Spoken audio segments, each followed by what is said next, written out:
നന്ദി ധനേഷ് ഡോക്ടറെ. എല്ലാവർക്കും നമസ്കാരം. IFPHന്റെ 1902 പ്രതിദിന സൂം വെബിനാറിലേക്ക് എല്ലാവരെയും സ്വാഗതം ചെയ്തുകൊള്ളുന്നു. ഇന്ന് നമ്മുടെ ക്ലാസ് ആരംഭിക്കുന്നതിന് മുൻപ് ഒരു നിമിഷം ഈശ്വര പ്രാർത്ഥന. നന്ദി. ഇന്ന് നമുക്ക് അതിഥിയായി എത്തിയിരിക്കുന്നത് നമ്മുടെ എല്ലാം പ്രിയങ്കരനായ ഡോക്ടർ TN ശ്രീധരക്കുറുപ്പ് സാറാണ്. MD homoeo, MSc psychology, MSc yoga, retired assistant director, central council for research, homoeopathy, Kottayam. 48 വർഷത്തെ ചികിത്സാനുഭവങ്ങൾ. ഇന്നത്തെ വിഷയം വാർദ്ധക്യവും മാനസികാരോഗ്യവും ഹോമിയോപ്പതിയും. ഈ വിഷയത്തിൽ ക്ലാസ് എടുക്കുന്നതിന് ഡോക്ടർ TN ശ്രീധരക്കുറുപ്പ് സാറിനെ ആദരപൂർവ്വം സ്നേഹപൂർവ്വം ഈ പ്ലാറ്റ്ഫോമിലേക്ക് സ്വാഗതം ചെയ്തുകൊള്ളുന്നു. സാറിന് ആരംഭിക്കാം. Thank you very much for introduction.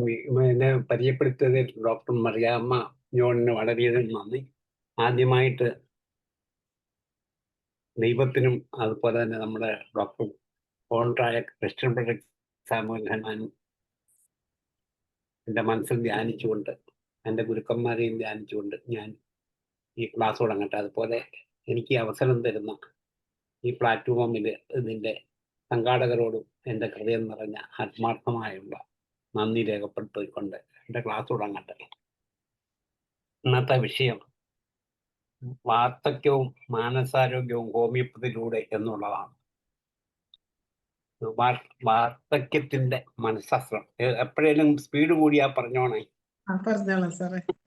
ചിലപ്പം പറഞ്ഞു വരുമ്പോൾ ഇത് സ്പീഡ് അങ്ങ് കൂടിപ്പോകും.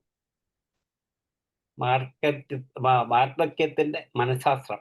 ജീവിതത്തിന്റെ സായന്തനമാണ് വാർദ്ധക്യം. ജനനമുണ്ടെങ്കിൽ മരണമുണ്ട്, വളർച്ചയുണ്ടെങ്കിൽ ജീർണതയുണ്ട്. ജീവിതത്തിന്റെ ആദ്യഘട്ടത്തിൽ വളർച്ചയ്ക്കും വികസനത്തിനുമാണ് മുൻതൂക്കം. പുരോഗമനോന്മുഖമായ മാറ്റങ്ങളാണ് വളർച്ചയുടെ ഘട്ടങ്ങളിൽ കാണുന്നതെങ്കിൽ ജീർണോന്മുഖമായ മാറ്റങ്ങളാണ് വാർദ്ധക്യത്തിന്റെ പ്രത്യേകത. വാർദ്ധക്യം എന്ന അവസ്ഥ പലവിധത്തിലുള്ള സങ്കീർണങ്ങളായ ശാരീരിക പ്രക്രിയകളുടെ ഫലമാണ് ഉണ്ടാകുന്നത്. പാരമ്പര്യം, ഉപാപചയ പ്രവർത്തനങ്ങളിലുള്ള മാറ്റം, ഹോർമോണുകളുടെ പ്രവർത്തനങ്ങൾ, രോഗപ്രതിരോധാവസ്ഥയിലുള്ള മാറ്റങ്ങൾ, മറ്റു ബാഹ്യ സാഹചര്യങ്ങൾ തുടങ്ങി നിരവധി ഘടകങ്ങൾ ഈ പ്രക്രിയയെ സ്വാധീനിക്കുന്നു. ശരീരഘടനയിലും ധർമ്മങ്ങളിലും ക്ഷയോന്മുഖമായ മാറ്റങ്ങൾ അനുക്രമം തുടരുന്നു. ശരീരത്തിലെ കോശങ്ങളും കലകളും പേശികളും ജീർണിക്കുന്നു. പ്രധാനപ്പെട്ട ആന്തരികാവയവങ്ങളായ ഹൃദയം, വൃക്കകൾ, കരൾ, ശ്വാസകോശം, തലച്ചോറ് ഇവയുടെ എല്ലാം പ്രവർത്തനക്ഷമത കുറഞ്ഞു വരുന്നു. രോഗപ്രതിരോധ ശക്തി കുറയുന്നതോടൊപ്പം രോഗങ്ങൾക്ക് അടിമപ്പെടാനുള്ള സാധ്യത കൂടി വരുന്നു. അസ്ഥികൾക്കും പേശികൾക്കും ഉണ്ടാകുന്ന തേയ്മാനങ്ങൾ ശരീരത്തിൻ്റെ ഉയരം, ഭാരം, കായികക്ഷമത ഇവയെല്ലാം ബാധിക്കുന്നു. ഈ വിധത്തിലുള്ള ശാരീരിക മാറ്റങ്ങളുടെ എല്ലാം പരിണതഫലമാണ് വാർദ്ധക്യം. ജീവിതത്തിൽ സഞ്ചരിച്ച് അവസാന ഘട്ടം സമീപിക്കുമ്പോൾ എന്ത് വികാരമാണ് ഒരാൾക്കുണ്ടാകുക? ഈ യാത്ര സഫലമായി എന്ന് ചിന്തിക്കുന്ന എത്ര പേരുണ്ടാകും? തീർച്ചയായും ചിലർക്ക് ജീവിതം അർത്ഥപൂർണമായി തോന്നുന്നു, ചിലർക്ക് നിരർത്ഥകമായി തോന്നും. സമ്മിശ്ര വികാരങ്ങളായിരിക്കും മറ്റു ചിലർക്കുണ്ടാകുക. പിന്നിട്ട ജീവിതഘട്ടങ്ങൾ വിജയകരമായി തരണം ചെയ്ത ഒരാൾക്ക് ജീവിത സാഫല്യം ഉണ്ടാവൂ എന്ന് എറിക് എറിക്സൺ എന്ന ശാസ്ത്രജ്ഞൻ പറയുന്നു. ഇങ്ങനെയുള്ള വ്യക്തികൾക്ക് വാർദ്ധക്യം സന്തോഷകരമായിരിക്കും. ഭൂതകാലത്തിലേക്ക് തിരിഞ്ഞു നോക്കുവാനും അവലോകനം ചെയ്യുവാനുമുള്ള അവസരം വാർദ്ധക്യത്തിലുണ്ടാകും. തിരിഞ്ഞു നോക്കുമ്പോൾ തനിക്കും തൻ്റെ ചുറ്റുപാടുമുള്ളവർക്കും ഉണ്ടാകത്തക്ക രീതിയിൽ ജീവിച്ച ഒരാളിന് സന്തോഷത്തിന് അവകാശമുണ്ട്. തൻ്റെ ഭൂതകാലങ്ങളിലെ നേട്ടങ്ങൾ അനന്തര തലമുറക്ക് ഉപയോഗിക്കുന്നതിന് കണ്ട് അയാൾക്ക് സംതൃപ്തിയോടെയാണ്. വാർദ്ധക്യത്തിൻ്റെ അർത്ഥവും അനിവാര്യതയും അയാൾ മനസ്സിലാക്കുന്നു. മരണത്തെ ജൈവപരമായ ഒരു യാഥാർത്ഥ്യമായി അംഗീകരിക്കുന്നു. പ്രയാസങ്ങളില്ലാതെ മരണത്തെ സ്വീകരിക്കാൻ അയാൾ തയ്യാറാകുന്നു. ശരിയാണല്ലോ അല്ലേ? അതെ. മനസ്സിലാവുന്നുണ്ടല്ലോ. ഉണ്ട്, ഉണ്ട്.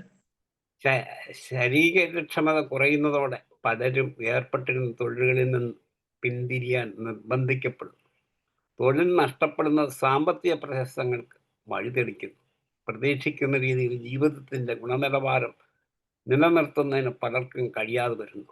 തൊഴിൽ മേഖലയിൽ നിന്നുള്ള പിന്മാറ്റം, സുഹൃത്തുക്കളുടെ എണ്ണത്തിലും സാമൂഹിക ബന്ധങ്ങളിലും കുറവ് വരിക, ഏകതാബോധം വളർന്നു വരിക, ഉന്നതമായ ഔദ്യോഗിക പദവികളിൽ വഹിച്ചിരുന്ന ആളുകൾ പദവികൾ ഉപേക്ഷിക്കേണ്ടി വരുന്നത് നിരവധി മാനസിക പ്രയാസങ്ങളുണ്ടാക്കുന്നു. റിട്ടയർ ചെയ്തതിന് ശേഷം കിട്ടുന്ന ഒഴിവ് സമയം എങ്ങനെ വിനിയോഗിക്കണമെന്നറിയാതെ പലരും കുഴങ്ങുന്നു. പലർക്കും വിരസത അനുഭവപ്പെടുന്നു. ആത്മധൈര്യത്തോടു കൂടിയും ശുഭാപ്തി വിശ്വാസത്തോടു കൂടിയും റിട്ടയർമെൻറ്റിനെ നേരിടുന്നവരുണ്ട്.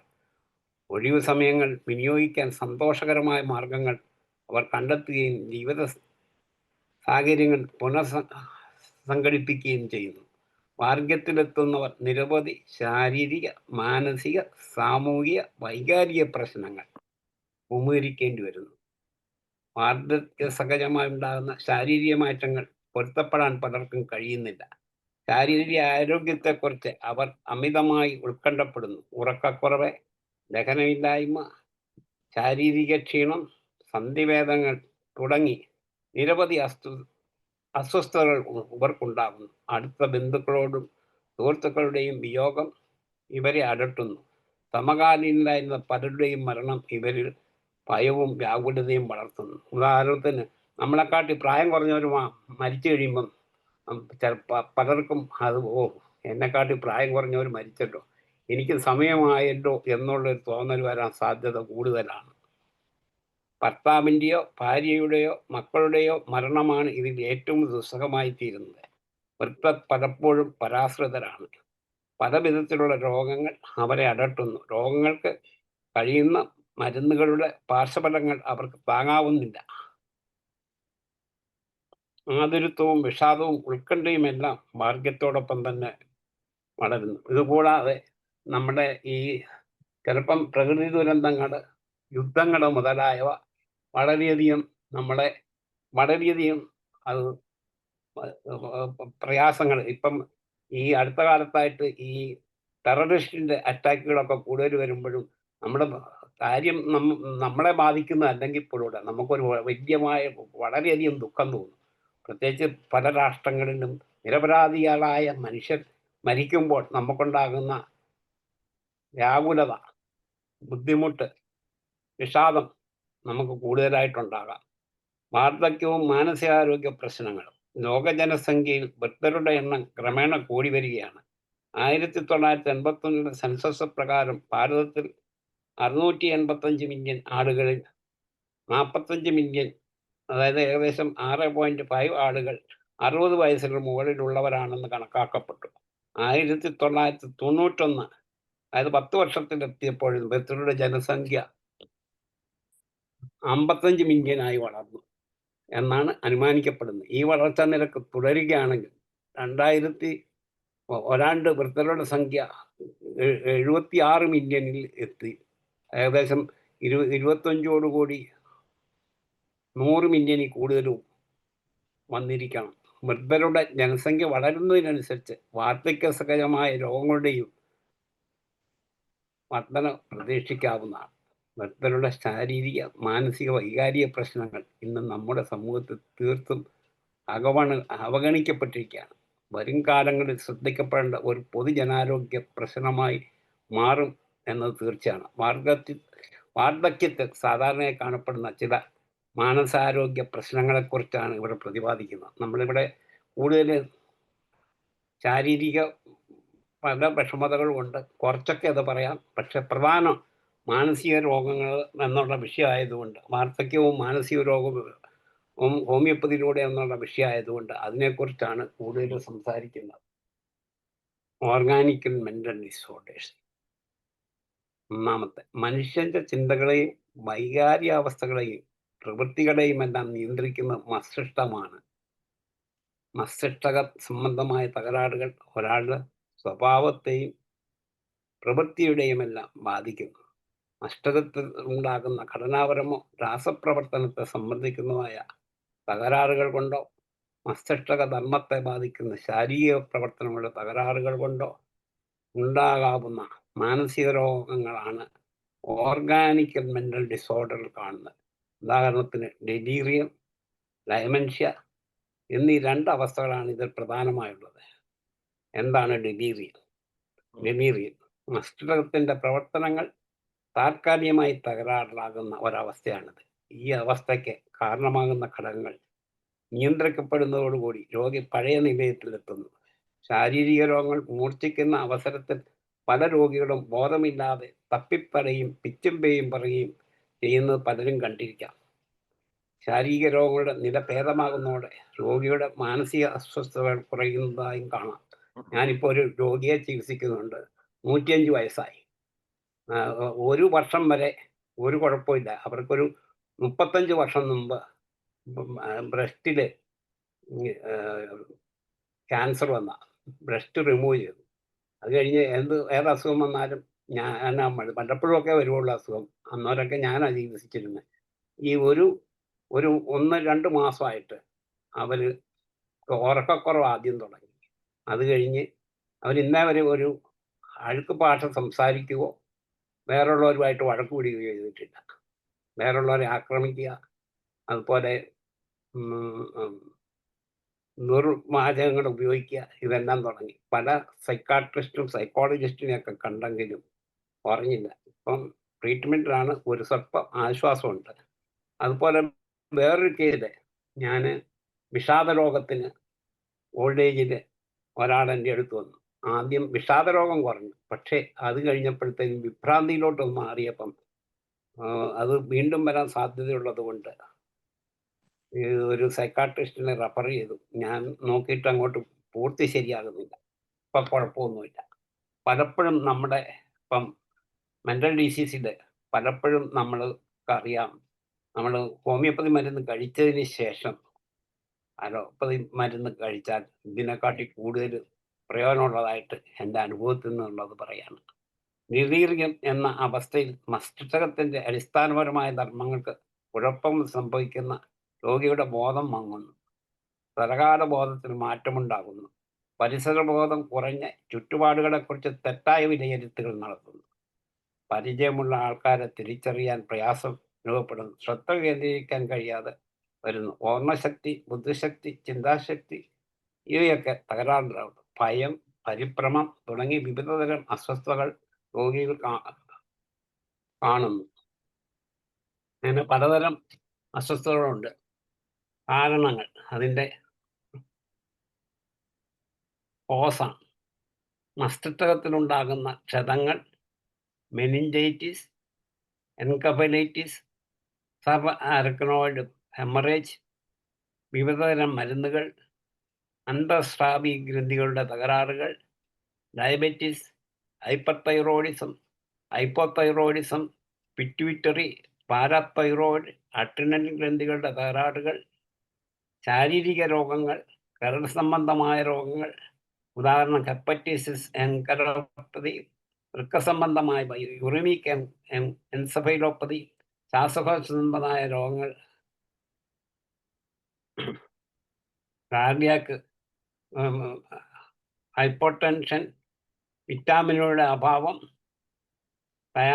സ്പെഷ്യലി തയാമിൻ്റെ അഭാവം, ശരീരത്തിലെ ജലാംശത്തിനും ലവണങ്ങളിലും ഉണ്ടാകുന്ന അസന്തുലിതാവസ്ഥ, എക്സാമ്പിൾ ഡയറിയ, വൊമിറ്റിംഗ്. കാരണങ്ങൾ കണ്ടെത്തി ചികിത്സ നൽകുകയാണ് ഡെലീറിയത്തിനുള്ള പ്രതിവിധി. അടുത്തത് ഡയമെൻഷ്യ. ഇത് നമ്മുടെ മരുന്ന് വളരെ പ്രയോജനപ്രദമാണ് ഈ വക കാര്യങ്ങളിലൊക്കെ, പ്രത്യേകിച്ച് സൈക്കോസോമാറ്റിക് ഡിസീസിലൊക്കെ വളരെയധികം പ്രയോജനം ഹോമിയോപ്പതി മരുന്ന് കൊണ്ട് വളരെയധികം ഗുണം കിട്ടാറുണ്ട്. സ്പീഡ് കൂടുന്നുണ്ടോ? ഇല്ല സാറേ. ഡയമെൻഷ്യ മസ്തിഷ്കത്തിൻ്റെ അടിസ്ഥാനപരമായ കഴിവുകളാണ് ഓർമ്മശക്തി, ബുദ്ധിശക്തി, ചിന്തിക്കാനുള്ള കഴിവ്, സ്ഥലകാല ബോധം, ഗ്രഹണശക്തി, ഭാഷ, വിവേചനാധികാരം എന്നിവ. മസ്തിഷ്കം രോഗബാധിതം ആകുമ്പോൾ ഈ കഴിവുകൾ നഷ്ടപ്പെട്ടേക്കാം. മസ്തിഷ്കത്തെ ബാധിക്കുന്ന ഒരു രോഗമാണ് ഡിമെൻഷ്യ. ഈ രോഗത്തിന്റെ ഫലമായി ഓർമ്മശക്തി, ബുദ്ധിശക്തി, ശതകാലബോധം തുടങ്ങിയ തലച്ചോറിന്റെ പല ധർമ്മങ്ങളും നഷ്ടപ്പെടുന്നു. ഏതെങ്കിലും കാരണത്താൽ മസ്തിഷ്കത്തിന്റെ സവിശേഷത ധർമ്മങ്ങൾ നഷ്ടപ്പെടുകയും തൽഫലമായി ഒരാൾക്ക് തൻ്റെ ദൈനംദിന കാര്യങ്ങളും സാമൂഹികവും തൊഴിൽപരവുമായ കാര്യങ്ങളും നടത്തിക്കൊണ്ടു പോകുവാനുള്ള കഴിവ് നഷ്ടപ്പെടുകയും ചെയ്യുന്ന അവസ്ഥയാണ് ഡിമെൻഷ്യ. പ്രായമുള്ളവരിൽ ഓർമ്മക്കുറവ് സാധാരണമാണ്. വാർദ്ധക്യത്തിൽ മസ്തിഷ്കത്തിന്റെ പ്രവർത്തനക്ഷമ ക്രമേണ കുറഞ്ഞു വരുന്നതായി എന്നാണ് ഇതിന് കാരണം. വാർദ്ധക്യത്തിലുണ്ടാകുന്ന ഓർമ്മക്കുറവിനെ സ്വാധീനിക്കുന്ന പല ഘടകങ്ങളുണ്ട്. ശാരീരികമായ തളർച്ച, വിഷാദം, കാഴ്ചക്കുറവ്, കേൾവിക്കുറവ്, മദ്യപാനം, ശാരീരിക രോഗങ്ങൾക്ക് വേണ്ടി ഉപയോഗിക്കുന്ന മരുന്നുകൾ ഇവയെല്ലാം ഓർമ്മശക്തിയെ ബാധിക്കുന്നു. വാർദ്ധക്യത്തോടനുബന്ധിച്ചുണ്ടാകുന്ന ഓർമ്മക്കുറവ് ഒരു രോഗത്തിന്റെ സ്വഭാവം കൈക്കൊള്ളുന്നില്ല. ദൈനംദിന കാര്യങ്ങൾ നടത്തിക്കൊണ്ടു പോകുന്നത് ഇത്തരത്തിലുള്ള ഓർമ്മക്കുറവ് വിഘാതമാകുന്നുമില്ല. എന്നാൽ ഡയമെൻഷ്യ എന്നത് ഓർമ്മക്കുറവ് പ്രധാന ഘട്ടമായിട്ടുള്ള ഒരു രോഗമാണ്. ഇവിടെ ഓർമ്മശക്തി ക്രമേണ കുറഞ്ഞു വരുന്നു. അടുത്ത സമയത്ത് നടന്ന കാര്യങ്ങളാണ് ഏറ്റവും അധികം മറന്നു പോവുക. വളരെയേറെ മുൻപ് നടന്ന കാര്യങ്ങൾ, അതായത് ബാല്യകാല സ്മരണകളും മറ്റു രോഗത്തിന്റെ അന്തിമ ഘട്ടങ്ങൾ നഷ്ടപ്പെടുന്നുള്ളൂ. എന്ന് പറയുമ്പം നമ്മുടെ മെഡോറിനം, സിഫിലിനം മുതലായ മെഡിസിൻസ്, അത് നോസോഡ്സ് വളരെയധികം പ്രയോജനമായിട്ട് കാണാറുണ്ട്. ഇന്റർ കറണ്ടായിട്ട് പല കേസുകളിലും വളരെ പ്രയോജനം കാണാറുണ്ട്. അത് പുറത്തിപ്പോൾ അങ്ങ് പറഞ്ഞതേ ഉള്ളൂ. കാരണങ്ങൾ: മസ്തിഷ്കത്തിനെ നേരിട്ട് ബാധിക്കുന്നതായ ചില രോഗങ്ങൾ: അൽസിമേഴ്സ് രോഗം, Pick's disease, Parkinson's disease, Huntington's disease, multiple sclerosis, തലച്ചോറിലേക്കുള്ള രക്തപ്രവാഹത്തിലുള്ള തകരാറുകൾ മൂലമുണ്ടാകുന്നവ, multi impact dementia, cerebral hypoxia, അന്തർസ്രാവി ഗ്രന്ഥികളുടെ തകരാറുകൾ, തൈറോയിഡ്, പാരാതൈറോയിഡ്, പിറ്റ്യൂട്ടറി, അഡ്രിനൽ ഗ്രന്ഥികളെ ബാധിക്കുന്ന രോഗങ്ങൾ, തലച്ചോറിനെ ബാധിക്കുന്ന ട്യൂമറുകൾ, ക്ഷതങ്ങൾ, ഔഷധങ്ങളുടെ വിഷവസ്തുക്കളും അണുബാധകൾ, neurosyphilis, TB, fungal meningitis, viral encephalitis, AIDS, വിറ്റാമിനുകളുടെ അഭാവം, മറ്റ് ശാരീരിക രോഗങ്ങൾ. അടുത്തത് ആൽസിമേഴ്സ് രോഗം. ആൽസിമേഴ്സ് രോഗം ഡയമെൻഷ്യയുടെ ഏറ്റവും പ്രധാനപ്പെട്ട കാരണങ്ങളിൽ ഒന്നാണ്. തലച്ചോറിലെ നാഡീകോശങ്ങൾ ക്രമേണ നശിക്കപ്പെടുന്ന ഒരവസ്ഥയാണ് ഈ രോഗത്തിലുണ്ടാകുന്നത്. നാഡീകോശങ്ങൾ നശിപ്പിക്കപ്പെടുന്നതിനോടൊപ്പം തലച്ചോറ് ക്രമേണ ചുരുങ്ങുകയും തലച്ചോറിന്റെ കഴിവുകൾ ക്രമേണ നഷ്ടമാകുകയും ചെയ്യുന്നു. ഓർമ്മക്കുറവ് ക്രമേണ കൂടി വരുന്നതിനോടൊപ്പം രോഗിയുടെ സ്വഭാവത്തിലും വ്യക്തിത്വത്തിലും മാറ്റങ്ങൾ സംഭവിക്കുന്നു. ബുദ്ധിശക്തി, ഗ്രഹണശക്തി, ഭാഷ, വിവേചനാധികാരം, സ്ഥലകാലബോധം തുടങ്ങി തലച്ചോറിന്റെ സവിശേഷ ധർമ്മങ്ങളെല്ലാം നഷ്ടപ്പെട്ട് രോഗി പരിപൂർണമായും കിടപ്പിലായിത്തീരുകയും ചെയ്യുന്നതാണ്. പ്രായമുള്ളവരിലാണ് സാധാരണ ഈ രോഗം കണ്ടുവരുന്നത്. ഈ രോഗത്തിന്റെ കാരണങ്ങൾ ഇന്നും വ്യക്തമല്ല. ഈ രോഗത്തിന്റെ ശക്തി തടഞ്ഞു നിർത്താനുള്ള മരുന്ന് അലോപ്പതിയിൽ ഇന്ന് ലഭ്യമല്ല. ഒരിക്കൽ രോഗം ബാധിച്ചു കഴിഞ്ഞാൽ ശുശ്രൂഷിക്കുന്നതിനും പരിചരണത്തിനും ശ്രദ്ധിച്ച് രോഗിയുടെ ജീവിതം കൂടുതൽ സഹനീയമാക്കി തീർക്കുക എന്നാണ് പ്രധാനപ്പെട്ട പോംവഴി. മൾട്ടി ഇമ്പാക്റ്റിക് ഡൈമെൻഷ്യ. തലച്ചോറിലേക്കുള്ള രക്തസ്രാവത്തിനുണ്ടാകുന്ന തകരാറ് മൂലം തലച്ചോറിന്റെ വിവിധ ഭാഗങ്ങൾ മൃതമായി തീരുകയും തലപ്പായി തലച്ചോറിന്റെ കഴിവുകൾ നഷ്ടപ്പെടുകയാണ് ഈ രോഗത്തിൽ സംഭവിക്കുന്നത്. അമിതമായ രക്തസമ്മർദ്ദം, രക്തക്കുഴലുകളിൽ കൊഴുപ്പടിഞ്ഞു കൂടുക, പ്രമേഹം തുടങ്ങിയവ ഈ രോഗത്തിലേക്ക് നയിക്കുന്ന കാരണങ്ങളാണ്. ഈ ഡെമെൻഷ്യ രോഗലക്ഷണങ്ങൾ എന്തൊക്കെയാണെന്ന് നോക്കാം. വർദ്ധിച്ചു വരുന്ന ഓർമ്മക്കുറവ്, സംസാരിച്ചിരിക്കുമ്പോൾ ഒരു വിഷയത്തിൽ തന്നെ ശ്രദ്ധ കേന്ദ്രീകരിക്കാൻ കഴിയാതെ വരിക, പറഞ്ഞുകൊണ്ടിരിക്കുന്ന കാര്യങ്ങൾ വിട്ട് പല കാര്യങ്ങളും സംസാരിക്കുക, പറഞ്ഞ കാര്യങ്ങൾ വീണ്ടും വീണ്ടും ആവർത്തിക്കുക, വർഷം, ദിവസം, ഞാനിതിൻ്റെ മെഡിസിനൊക്കെ പറയാൻ വരുന്നുണ്ട്, എന്നാലും മനസ്സിലാകും നമ്മുടെ ഹോമിയോപ്പതി മരുന്ന് വളരെ പ്രയോജനമാണെന്ന്. അപ്പം മറന്നു പോവുക, അടുത്ത സമയത്ത് നടന്ന കാര്യങ്ങൾ വേഗത്തിൽ മറന്നു പോവുകയും വളരെ പഴയ കാര്യങ്ങളെക്കുറിച്ച് കൂടുതൽ സംസാരിക്കാനുള്ള പ്രവണതയും, ചിലപ്പോൾ സംസാരിച്ച കാര്യങ്ങൾ തന്നെ വീണ്ടും വീണ്ടും സംസാരിച്ചുകൊണ്ടിരിക്കും. സ്ഥലകാലബോധം നഷ്ടപ്പെടുക, വ്യക്തിത്വത്തിലും സ്വഭാവത്തിലും ഉണ്ടാകുന്ന മാറ്റങ്ങൾ, ഒരു കാര്യത്തിലും താല്പര്യമില്ലാതെ വരിക, അകാരണമായ ദേഷ്യം, വിഷാദം. ഈ അടുത്ത കാലത്ത് ഞാൻ എൻ്റെ ഒരു അകന്ന റിലേറ്റീവിൻ്റെ വീട്ടിൽ പോയി. പോയപ്പോൾ കഴിഞ്ഞ നാട്ടിൽ പോയ സമയത്ത് അദ്ദേഹം ചെന്നപ്പോൾ പറയാ, ഞാൻ അമ്പലത്തിൽ പോകാൻ ഒരുങ്ങിയിരിക്കുക. എനിക്കാണെങ്കിൽ നടക്കാൻ മേലാതെ പുള്ളിയെ കാണാമെന്ന് വിചാരിച്ച്, പുള്ളിക്ക് പ്രായം ചെന്നിരിക്കല്ലേ എന്ന് വിചാരിച്ചു തന്ന പുള്ളി അന്നേരം ഇറങ്ങി നിൽക്കുക. പുള്ളി മൈൻഡ് ചെയ്തില്ല, പുള്ളി അങ്ങ് പോയി. ഞാൻ ആ പോയ വണ്ടിയെ തന്നെ തിരിച്ചു പോന്നു, വേറെ വീട്ടിലോട്ട് ഇറങ്ങി പോലുമില്ല. എനിക്ക് പുള്ളിയെക്കാട്ടി മേലാ. ആ പുള്ളി പ്രായമൊക്കെ ചെന്നിരിക്കല്ലേ ഒന്ന് കണ്ടേക്കാമെന്ന് വിചാരിച്ച. ഓരോരുത്തരുടെ പെരുമാറ്റമാണ്. പെട്ടെന്ന് ദേഷ്യപ്പെടുക, അതുപോലെ ഫോൺ വിളിച്ചാൽ എടുക്കാതിരിക്കുക, ഇങ്ങനെയൊക്കെയുള്ള പല പല കാര്യങ്ങളാണ് അതിലുണ്ട്. മാറ്റങ്ങൾ, ഒരു കാര്യത്തിനും താല്പര്യമില്ലാതെ വരിക, അകാരണമായ ദേഷ്യം, വിഷാദം, വളരെ കാലമായി ചെയ്തുകൊണ്ടിരിക്കുന്ന പ്രവൃത്തികൾ വേണ്ട വിധത്തിൽ ചെയ്യാൻ കഴിയാതെ വരിക. ഉദാഹരണം, ഭക്ഷണം പാകം ചെയ്യുക. ഒറ്റയ്ക്കൊക്കെ ആണെങ്കിൽ വസ്ത്രം ധരിക്കുക, അടുത്തറിയാമായിരുന്ന ആളുകളെ തിരിച്ചറിയാൻ കഴിയാതെ വരിക. അതുപോലെ ചിലപ്പോൾ ഭക്ഷണം കഴിച്ചില്ലയോ, ചിലപ്പോൾ കഴിച്ചാലും വീണ്ടും ചോദിക്കും, കഴിച്ചെന്നങ്ങ് മറന്നു പോകും. ഇതൊക്കെ തന്നെയാണ്. എന്നിട്ട് പറയും, വരുന്നവരോടൊക്കെ പറയും, എനിക്ക് ഇപ്പോൾ ഒന്നും വീട്ടുകാരൊന്നും എന്നെ ശ്രദ്ധിക്കുന്നില്ല കേട്ടോ, എന്നെ വേണ്ടാതായി, എനിക്ക് ഭക്ഷണമൊന്നും തരുന്നില്ലെന്ന് പറയും. അപ്പം ഇത് കേട്ടോണ്ടിരിക്കുന്ന ചിലരുടെ വീട്ടിലൊക്കെ ഇതുപോലെയുള്ള രോഗികൾ കാണാം എന്നാണ് എൻ്റെ പ്രതീക്ഷ. കാരണം ഒരു 10% എങ്കിലും രോഗങ്ങളിൽ, വാർദ്ധക്യത്തിൽ മാനസിക രോഗമുണ്ട്. അതിൽ 10% തീർച്ചയായിട്ടും ഡയമെൻഷ്യ പല വീട്ടുകളിലുണ്ട്. ഇതിന് ചികിത്സയില്ല എന്ന ധാരണയുണ്ട്. പക്ഷെ നമ്മുടെ ഹോമിയോപ്പതിയിൽ വളരെയധികം സ്കോപ്പ് ഉണ്ട്. അത് തടസ്സത്തിനെ കണ്ടുപിടിച്ചാൽ അധികമാകാതെ, വളരെ ഭക്ഷണത്തിലോട്ട് പോകാതെ ഇരിക്കാം. മരുന്നുകളുടെ കാര്യം പറയുമ്പം കുറേ കേസുകൾ പറയാം. പ്രതിവിധികൾ, ഈ നമ്മുടെ ഹോമിയോപ്പതി മരുന്ന് അല്ലാതുള്ള പ്രതിവിധികളാണ് പറയുന്നത്. ഈ രോഗത്തിന് ഫലപ്രദമായ ഔഷധങ്ങൾ ഒന്നും തന്നെ അലോപ്പതിയിൽ കണ്ടുപിടിക്കപ്പെട്ടിട്ടില്ല. മരുന്നുകൾക്ക് വേണ്ടിയുള്ള ഗവേഷണങ്ങൾ നടന്നു വരുന്നതേ ഉള്ളൂ. ഈ രോഗത്തോടനുബന്ധിച്ചുണ്ടാകുന്ന മാനസിക രോഗലക്ഷണങ്ങൾ മരുന്നുകൾ ഉപയോഗിച്ച് നിയന്ത്രണവിധേയമാക്കാൻ കഴിയും. ഉറക്കക്കുറവ്, അമിതമായ ദേഷ്യം, അലഞ്ഞു തിരിവാനുള്ള പ്രവണത, സംശയങ്ങൾ, മാനസിക ഭ്രമങ്ങൾ, ഇവയൊക്കെ ഔഷധ ചികിത്സയിലൂടെ കുറഞ്ഞു വരുന്നതായി കാണുന്നു. തലച്ചോറിലെ നാഡീകോശങ്ങൾ ഒരിക്കൽ മൃതമായാൽ പുനർജീവിപ്പിക്കാൻ പ്രയാസമാണ്. ചികിത്സ കൊണ്ട് സുഖപ്പെടുത്താൻ കഴിയാത്തത് പ്രധാനമായും ഈ കാരണം കൊണ്ടാണ്. അതായത് ചില ഓർഗൻസ് ഒക്കെ പോയാൽ നമുക്ക് വീണ്ടും അതേപോലെ അത് വീണ്ടും റിന്യൂവേറ്റ് ചെയ്യാനായിട്ട് നമ്മളെ കൊണ്ട് പറ്റത്തില്ല.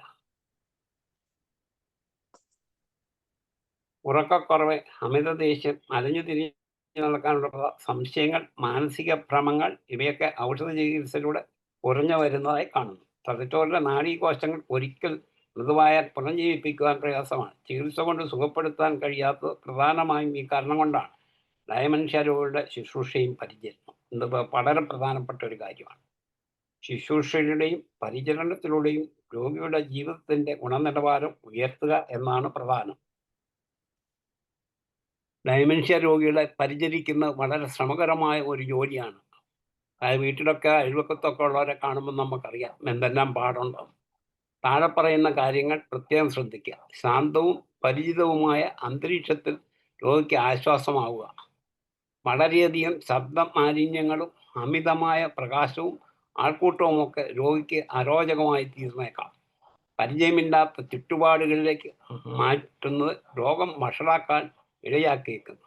ദൈനംദിന കാര്യങ്ങൾ കൂടുതൽ ചിട്ടയുള്ളതാക്കുക. രോഗിയുടെ കഴിവുകൾ നഷ്ടപ്പെടുന്നതനുസരിച്ച് പരിമിതികൾ മനസ്സിലാക്കി സഹായിക്കുക. ഏതെല്ലാം കാര്യങ്ങൾ സ്വന്തമായി ചെയ്യാൻ സാധിക്കും, ഏതെല്ലാം കാര്യങ്ങൾ സ്വന്തമായി ചെയ്യാൻ സാധിക്കുകയില്ല എന്നതിനെക്കുറിച്ച് വ്യക്തമായ ധാരണ വേണം. രോഗികൾക്ക് ആവശ്യമായ സഹായം മാത്രമേ ചെയ്യേണ്ടതുള്ളൂ. സ്വന്തമായി ചെയ്യുവാൻ പറ്റുന്ന കാര്യങ്ങൾ സ്വയം ചെയ്യുവാൻ പ്രേരിപ്പിക്കുക. രോഗിയിൽ നിന്നും ഉണ്ടാകുന്ന അസാധാരണമായ പെരുമാറ്റങ്ങൾ രോഗം മൂലമാണെന്ന് മനസ്സിലാക്കി ക്ഷമിക്കുക.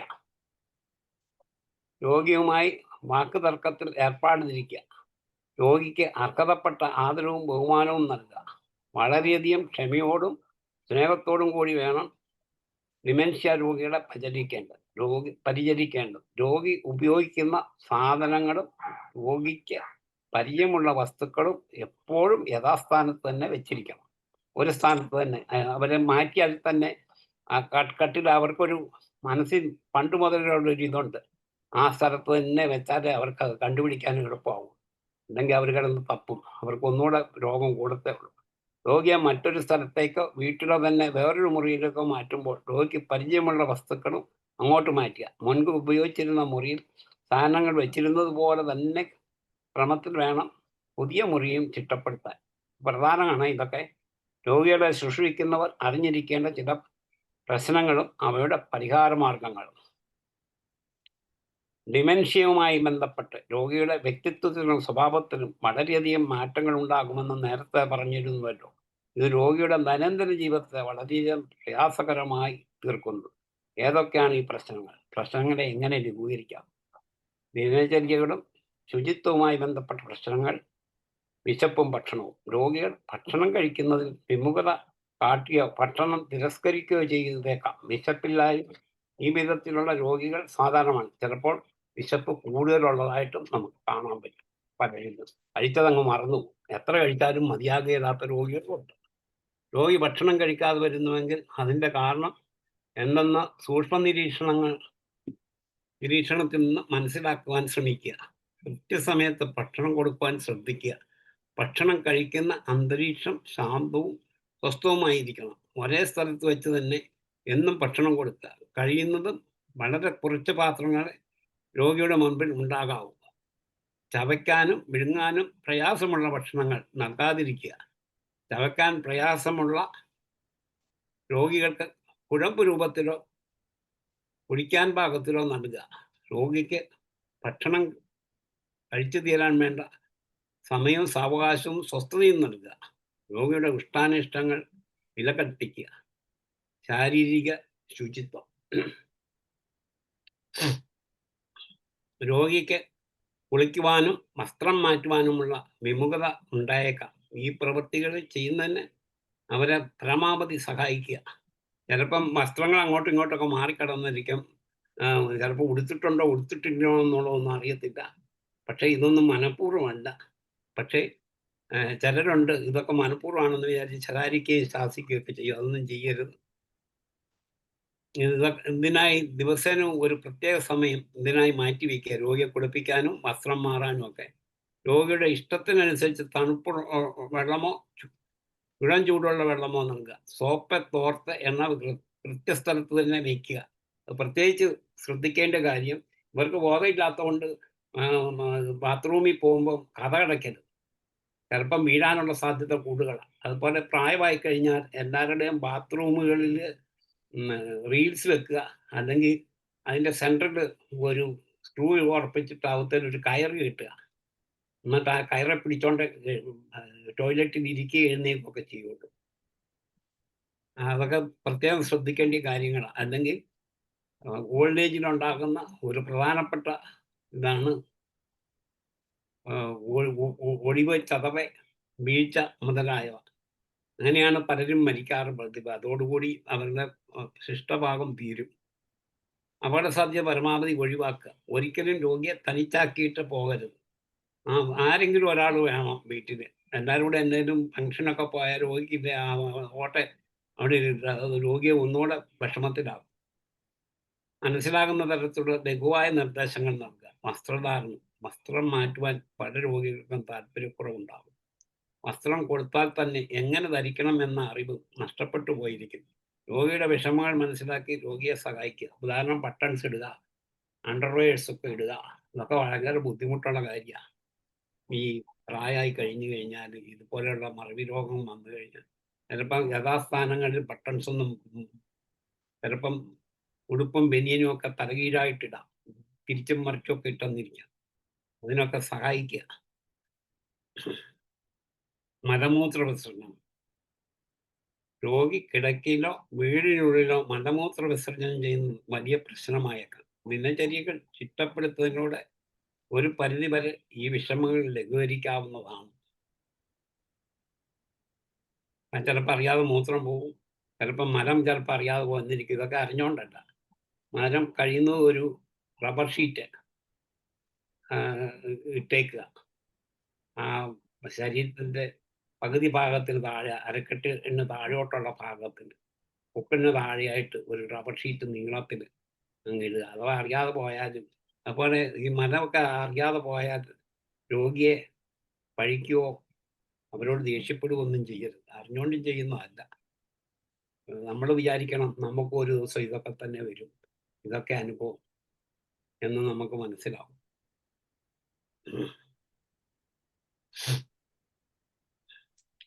ദിനചര്യകൾ ചിട്ടപ്പെടുത്തുന്നതിലൂടെ ഒരു പരിധി വരെ ഈ വിഷമങ്ങൾ ലഘൂകരിക്കാവുന്നതാണ്. കൃത്യസമയത്ത് ഭക്ഷണം കൊടുക്കുക.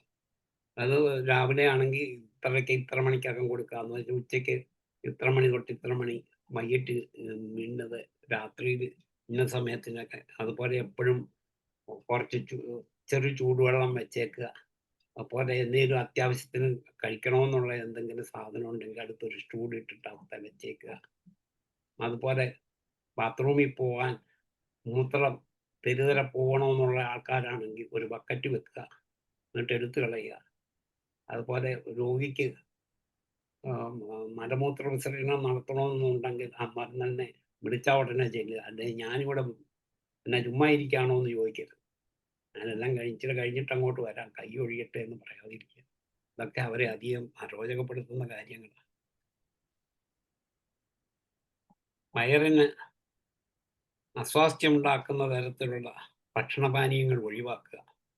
ആഹാരം കഴിച്ച് കഴിഞ്ഞ ശേഷം ഉറങ്ങാൻ പോകുന്നതിന് മുൻപും ഒരു നിശ്ചിത സമയത്ത് വിസർജനം ചെയ്യാൻ പ്രേരിപ്പിക്കുക. അതായത് മലമൂത്ര വിസർജനം ഇന്നും കിടക്കുന്നതിന് മുമ്പ് ഒരു പ്രാവശ്യം കൂടെ അവരെ കൊണ്ടുപോയി ബാത്റൂമിൽ ഇരുത്തി നോക്കുക. കൊച്ചുപിള്ളേരുടെ കാര്യം പറഞ്ഞുകൊണ്ട് കിടപ്പിലായ രോഗിയാണെങ്കിൽ കിടക്ക നനയാത്ത വണ്ണം റബ്ബർ ഷീറ്റുകളോ പ്ലാസ്റ്റിക് ഷീറ്റുകളോ ഉപയോഗിക്കുക. ശരീരഭാഗങ്ങൾ മലമോ മൂത്രമോ പറ്റി അധിക നേരം നനഞ്ഞിരിക്കാൻ പാടുള്ളതല്ല. രോഗിയോട് ശാന്തവും സൗമ്യമായി പെരുമാറാൻ പ്രത്യേകം ശ്രദ്ധിക്കേണ്ടതാണ്. അതായത് ആരെങ്കിലും ഈ അൽസിമേഴ്സോ ഡയമെൻഷ്യ ഉള്ളവരോട് ചിലർ വന്ന് ബന്ധക്കാൻ എന്നെ അറിയാവോ, ഓർമ്മയുണ്ടോ, ഒന്ന് നോക്കിക്കേ, ശ്രമിച്ചു നോക്കിക്കേ. ഇത് കേൾക്കുമ്പം തന്നെ രോഗിക്കും പരിഭ്രമം, ഫിയറും ആൻസൈറ്റി ഒക്കെ കൂടും. അങ്ങനെയല്ല. അപ്പം ഞാനാണെങ്കിൽ ഞാൻ പിന്നെ വിട്ട് ഡോക്ടർ ശ്രീധരക്കുറുപ്പ അല്ലെങ്കിൽ ഡോക്ടർ പിന്നെ മറിയാമ്മ ജോണാണെന്ന് പറയണം. എന്നാൽ അവർക്ക് ഓർക്കാൻ എളുപ്പമുണ്ട്. അതെ, ഒന്ന് ആലോചിച്ച് നോക്കിയേ, ഒന്നുകൂടെ ആലോചിച്ച് നോക്കിയേ. അവർക്ക് ഒന്നുകൂടെ പരിഭ്രമമാണ്, എനിക്ക് പിടികിട്ടുന്നില്ലല്ലോ എന്നുള്ള തോന്നൽ വരും. അത് വളരെയധികം. അതുകൊണ്ട് ഇങ്ങനെയാണ് നമ്മളെ പരിചയപ്പെടുത്തുക. ഇന്നവരിന്നരാണെന്നല്ല പറഞ്ഞു കൊടുക്കുക. അവർ ചിലപ്പം കാപ്പിക്ക് പകരം ചായ, ചിലപ്പം പഞ്ചസാരയ്ക്ക് പകരം ഉപ്പിട്ടിട്ടില്ല. എനിക്കൊരു രോഗിയെ അറിയാം, ഈ പഞ്ചസാരയ്ക്ക് പകരം ഉപ്പിടും, ചായക്ക് പകരം കാപ്പിപ്പൊടി ഇടും, ചിലപ്പം മുളക് പൊടി ആയിരിക്കും ഇടുന്നത്. എന്നിട്ട് അത് ആരാരെങ്കിലും ആളില്ലാത്തപ്പോൾ അത് ഉണ്ടാക്കിയപ്പോൾ ആരും കുടിച്ചില്ലെങ്കിൽ തലയും കുടിക്കും. ഇങ്ങനെയൊക്കെയുള്ള പരിപാടികളൊക്കെ പലരിലും പല വൈഷമ്യങ്ങളും നമുക്ക് തോന്നാം. ലൈംഗികത, ഓർമ്മശക്തി നശിച്ചുപോയ രോഗികളെ തൻ്റെ ചുറ്റുപാടുകളെക്കുറിച്ച് ശരിയായ തിരിച്ചറിവുകൾ ഉണ്ടാകുന്നില്ല. ചുറ്റുപാടും കാണുന്ന കാര്യങ്ങൾ അവർ തെറ്റായ രീതിയിൽ വ്യാഖ്യാനിക്കുന്നു. ഇതുമൂലം പല പ്രശ്നങ്ങളും ഉണ്ടാകുന്നു. രോഗി മറ്റുള്ളവരുടെ മുൻപിൽ വെച്ച് വസ്ത്രം അഴിച്ചു കളയുക, ആളുകളെ കയറി പിടിക്കുക തുടങ്ങിയ പല സ്വഭാവങ്ങളും കാണിക്കുന്നു. എനിക്കറിയാം, ഒരു എൻ്റെ അടുത്തുള്ള ഒരു അപ്പൂപ്പൻ, അമ്മൂമ്മ, അപ്പൂപ്പന് 90 വയസ്സുണ്ട്, അമ്മൂമ്മയ്ക്ക് 55 വയസ്സുണ്ട്. അമ്മൂമ്മ സംശയമാണ്. അവൾ ആരാണ്ട കൂട്ടത്തിൽ രാത്രിയിൽ പട്ടി കുരയ്ക്കുകയൊക്കെ ചെയ്ത് കഴിഞ്ഞാൽ ആരാണ്ട് രഹസ്യമായിട്ട് ആരാണ്ട് വരുന്നെന്നുള്ളതെന്ന് പറയും. പിന്നെ മക്കളോടൊക്കെ പറയുക, ഭാര്യമാരെ പ്രത്യേകം സൂക്ഷിക്കണം, ഒരിക്കലും പെണ്ണുങ്ങളെ വിശ്വസിക്കരുതെന്ന് പറയാം. ഇതൊക്കെ അറിഞ്ഞുകൊണ്ടും പറയുന്നതല്ല, ഒരു അസുഖത്തിന്റെ ഒരു ഭാഗമാണ് ഇതല്ല. ആളുകളെ കറി പിടിക്കുക. പിന്നെ ചിലപ്പോൾ തുണിയൊന്നും കാണുകയില്ല, ചിലപ്പം ഇതൊന്നും കാണുകയില്ല. പല തരത്തിലുള്ള വൈകൃത സ്വഭാവങ്ങളും കാണിച്ചെന്നിരിക്കും. ഈ സ്വഭാവങ്ങൾ രോഗം മൂലമാണെന്ന് മനസ്സിലാക്കുക. രോഗിയെ ശാന്തമാക്കുവാനും പരിസരത്തെക്കുറിച്ച് ബോധമാക്കുവാനും ശ്രമിക്കുക.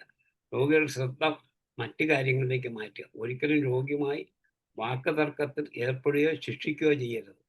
എനിക്കറിയാം, പലരും ഇന്ന് ഈ ജോലിത്തിരക്ക് കൊണ്ടും വീട്ടിലെ പല തിരക്കുകൾ കൊണ്ടും ഹോം നേഴ്സിനെ ആക്കും. പല ഹോം നേഴ്സുമാരും ഈ രോഗികളെ ഉപദ്രവിക്കുന്നതായിട്ട് ഞാൻ അറിഞ്ഞിട്ടുണ്ട്. ഇപ്പം ഈ ബോഡി ക്യാമറ ഒക്കെ വെച്ച് പലയിടത്തും ഇത് കണ്ടുപിടിക്കാറുണ്ട്. ഈ ഇവരെ മാത്രമല്ല, പിള്ളേരെ പോലും ഇവിടെ ആക്കിയിട്ട് നമുക്ക് വിശ്വസിച്ചിട്ട് പോകാൻ മേല. നിങ്ങളൊക്കെ പത്രവാർത്തകൾ കാണുന്നു, ഇത് യൂട്യൂബിലും ന്യൂസിലും ഒക്കെ കാണുന്നുണ്ടായിരിക്കും അങ്ങനെ പല സംഗതികളും. നമുക്കറിയാൻ മേലാത്ത നമ്മളും വിശ്വസിച്ചിട്ട് പോകും. വരുമ്പം കൊച്ചിന് വെള്ളം കൊടുക്കുള്ളൂ. അപ്പം നമ്മൾ ഈ ബോംബെ വന്ന് ഞാൻ താമസിക്കുന്നതിൻ്റെ പ്രധാന ഉദ്ദേശം എൻ്റെ സുരക്ഷയ്ക്കല്ല. കൊച്ചുമക്കളെ രണ്ടുപേരും ഇട്ടിട്ട് പോയി കഴിഞ്ഞാൽ അവരെ വേലക്കാർ നോക്കിയാൽ ഇടയ്ക്ക് കരയെന്നൊക്കെ കിട്ടിയാൽ ഞാൻ ചെന്ന് നോക്കും. എനിക്ക് വേണമെങ്കിൽ പോയി നോക്കും. ഇത് പറയാൻ പറ്റിയല്ല, ഒരുത്തരെ വിശ്വസിക്കാൻ പറ്റിയല്ല. അതുകൊണ്ട് ഈ മാനസിക രോഗം ആയിട്ട് ഇതുപോലെ വരുന്നവരെ നമ്മൾ പ്രത്യേകം ശ്രദ്ധ ചെലുത്തണം. മാനസിക രോഗ ലക്ഷണങ്ങൾ: ഉറക്കക്കുറവ്, മിഥ്യാധാരണകൾ, മതിഭ്രമങ്ങൾ, വിഷാദം, അമിതദേഷ്യം. മനസ്സിലാകുന്നുണ്ടല്ലോ ഇന്നേ? ഉണ്ട് സാറേ. അക്രമാവാസന തുടങ്ങിയ പല ലക്ഷണങ്ങളും ഈ രോഗികൾ പ്രകടമായേക്കാം. അത് ഇതുവരെ ഒരു കുഴപ്പമില്ലായിരുന്നു. പ്രായമായി കഴിയുമ്പോഴത്തേന് നോൺ വെജിറ്റേറിയൻ കഴിക്കാത്ത ഇതേവരെ കഴിച്ചിട്ടില്ലാത്തവരന്മാർ അധികം. അതേവരെ വഴക്കും വൃത്തികേടും തെറിയും പറയാത്തവർ ചിലപ്പോൾ തെറിവിളി ചെന്നിരിക്കും, അഴുക്ക് വാക്കുകൾ ഉപയോഗിച്ചെന്നിരിക്കും, അഴുക്ക് സ്വഭാവങ്ങൾ കാണിച്ചെന്നിരിക്കും. അതൊക്കെ അറിഞ്ഞുകൊണ്ട് ചെയ്യുന്നതല്ല, രോഗത്തിൻ്റെ ഒരു ഭാഗമാണ്. സ്ഥലകാല ബോധം നഷ്ടപ്പെടുന്നതിനും ഇത് ഇടയാക്കുന്നു. സ്ഥലകാല ബോധവും ഓർമ്മയും നഷ്ടപ്പെടുന്നത് കൊണ്ട് വീട്ടിൽ തിരിച്ചെത്തുവാനുമുള്ള വഴി തന്നെ രോഗി മറന്നു പോകുന്നു. എനിക്കറിയാം, എൻ്റെ അയൽപക്കത്തുള്ള ഒരു വല്യമ്മ വെളുപ്പിനെ എഴുന്നേക്കുമെന്ന്. നേരത്തെ വലിയ ഭക്തയാണ്. വെളുപ്പിനെ കുളിച്ചു തോട്ടിൽ പോയിട്ട് അയൽപക്കത്തുള്ള ഏതെങ്കിലും വീട്ടിൽ ഡയറ്റ് കാണുന്നിടത്തോട്ട് അങ്ങ് കയറും. പിന്നെ അവർക്കൊക്കെ അറിയാവുന്നതുകൊണ്ട് അവർ വീട്ടിൽ കൊണ്ടുപോകും. ഇങ്ങനെ പല ചിലർ പാണ്ടക്കെട്ടുമൊക്കെ ആയിട്ട് കയ്യിലുള്ള ആധാരവും ബാക്കിയുള്ളതും സമ്പാദ്യവും എല്ലാം കൂടെ കെട്ടി തോളയിലിട്ടൊന്നും വഴിയോടെ ഇറങ്ങും. പിന്നെ എവിടെയെങ്കിലും ചെന്ന് കഴിഞ്ഞാൽ റെയിൽവേ സ്റ്റേഷനാണോ ബസ് സ്റ്റാൻഡാണോ എന്ന് അറിയാൻ മേല. ഇതൊക്കെ നമ്മൾ സ്ഥിരം ഇങ്ങനെ ഒരാളെ കണ്ടെന്ന് നമ്മൾ ചിലപ്പം മിക്കവാറും പത്രത്തിലൊക്കെ ന്യൂസിലൊക്കെ വായിക്കാറുണ്ട്. അപ്പം പിന്നെ മൊബൈൽ ഫോൺ ഉള്ളത് കൊണ്ടും പെട്ടെന്ന് മീഡിയയുടെ ആൾക്കാർ വരുന്നതുകൊണ്ട് എവിടെയെങ്കിലും കണ്ടുപിടിക്കാം. ഇങ്ങനെയുള്ള രോഗിയുടെ വസ്ത്രത്തിൽ പേരും വീട്ടുപേരും തുന്നിച്ചേർക്കുകയോ മേൽവിലാസം എഴുതുക, തകിടുകളോ മറ്റോ കൈത്തണ്ടയിൽ കെട്ടുക, അടയാളങ്ങൾ തച്ചകുത്തുക തുടങ്ങിയ പല മാർഗങ്ങൾ രോഗിയെ തിരിച്ചു കൊണ്ടുവരുന്നത് സഹായിക്കും. അവർക്കറിയത്തില്ല വീട് എവിടാ, നാട് എവിടാണെന്നൊന്നും അറിയത്തില്ല. പലപ്പോഴും ഇങ്ങനെ കാണാറുണ്ട്. അതായത് കർണാടകത്തിനും ബാംഗ്ലൂരും മദ്രാസിനും അവർ കിട്ടുന്ന ട്രെയിനെ കയറി ചാടിക്കയറി അങ്ങ് പോകും. എവിടാണെന്നും അറിയത്തില്ല. എന്നിറങ്ങിക്കഴിഞ്ഞാൽ ആരാ എന്നാണെന്ന് ചോദിച്ചാൽ അവർക്കറിയത്തില്ല. പിന്നെ വല്ല സാമൂഹ്യ പ്രവർത്തകരൊക്കെ തപ്പിപ്പിടിച്ച് ചിലപ്പോൾ വല്ല കേരള സമാജമൊക്കെ ഉണ്ടെങ്കിൽ അവിടെയൊക്കെ പറഞ്ഞങ്ങനെ പലരും രക്ഷിച്ചതായിട്ട് എനിക്കറിയാം. അപകടങ്ങൾ ഒഴിവാക്കുക. ഡയമൻഷ്യ രോഗികളിൽ അപകടങ്ങൾ സംഭവിക്കാനുള്ള സാധ്യതകൾ വളരെ കൂടുതലാണ്.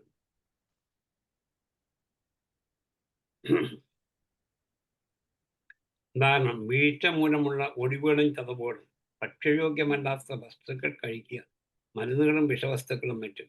എനിക്കറിയാം, ഒരിക്കൽ എന്തോ ഒരു തലകറക്കത്തിന് ഒരു മരുന്ന് ഒരു രോഗി കൊണ്ടുവച്ചിരുന്നു. പുള്ളി തന്നെ അടുത്ത് വേറെ മരുന്നിൻ്റെ വിഷത്തിൻ്റെ ഒക്കെ കൂട്ടത്തിലാണ് വെച്ചിരുന്നത്. അത് ഈ പട്ടിക്ക് ഈ ചെള്ളിനുള്ള മരുന്ന് എടുത്ത് കഴിച്ചു. അതുപോലെ തന്നെ കുപ്പിയുടെ കളറിൽ ഉള്ളിയങ്ങെടുത്തങ്ങ് കഴിച്ചു. എന്നിട്ട് പറയാ, പഴയ മരുന്നിൻ്റെ വീര്യമൊന്നും തന്നെ ഇച്ചിരി വീര്യം കൂടുതലാണ്. പുള്ളി അറിഞ്ഞില്ല, പുള്ളി അങ്ങെടുത്തങ്ങ് കുടിച്ചു. പിന്നെ അധികം ഹോമിയോപ്പതി കുറച്ച് കൂടിയല്ലേ ചെല്ലുന്നുള്ളൂ, അതുകൊണ്ടൊന്നും പറ്റിയില്ല. ഇങ്ങനെയൊക്കെ പല ബുദ്ധിമുട്ടുകളും നമുക്കുണ്ടാകും. റോഡിലൂടെ നടക്കുമ്പോൾ പാലിക്കേണ്ട നിയമങ്ങളും മറ്റും മറന്നു പോകുന്നത് മൂലമുള്ള അപകടങ്ങൾ. സന്ദർഭാനുചിതമായ മുൻകരുതലുകൾ എടുക്കുന്നതിലൂടെ അപകടങ്ങൾ ഒഴിവാക്കാവുന്നതാണ്. വിഷാദരോഗങ്ങൾ വിടലിലും സാധാരണയായി കാണപ്പെടുന്നു. 65 വയസ്സിന് ശേഷമുള്ള ഏകദേശം 15 പേരെങ്കിലും വിഷാദരോഗമുള്ളതായി കരുതപ്പെടുന്നു. 15%. വൃദ്ധരിൽ കാണുന്ന ആത്മഹത്യാ പ്രവണതയ്ക്ക് വിഷാദ രോഗം ഒരു പ്രധാന കാരണമാണ്. ഉറക്കക്കുറവ്, വിശപ്പില്ലായ്മ,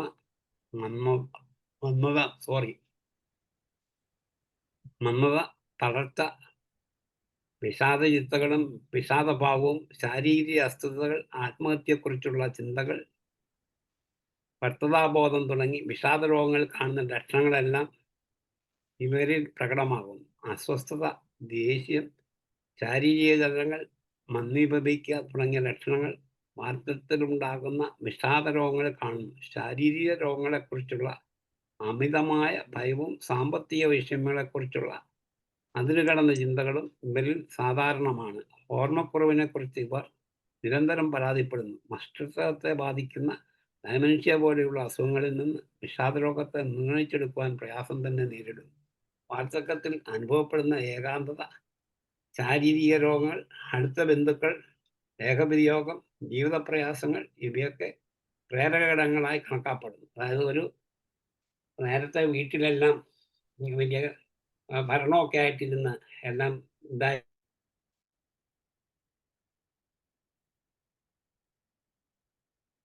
ഞാൻ എന്ത് കാര്യമായിട്ട് പിള്ളേരെയൊക്കെ വളർത്തി. സാറേ ഇടയ്ക്കൊന്ന് നെറ്റ് പോയി സാറേ. പോയോ? ഒരു മിനിറ്റിനൊന്ന് പോയി.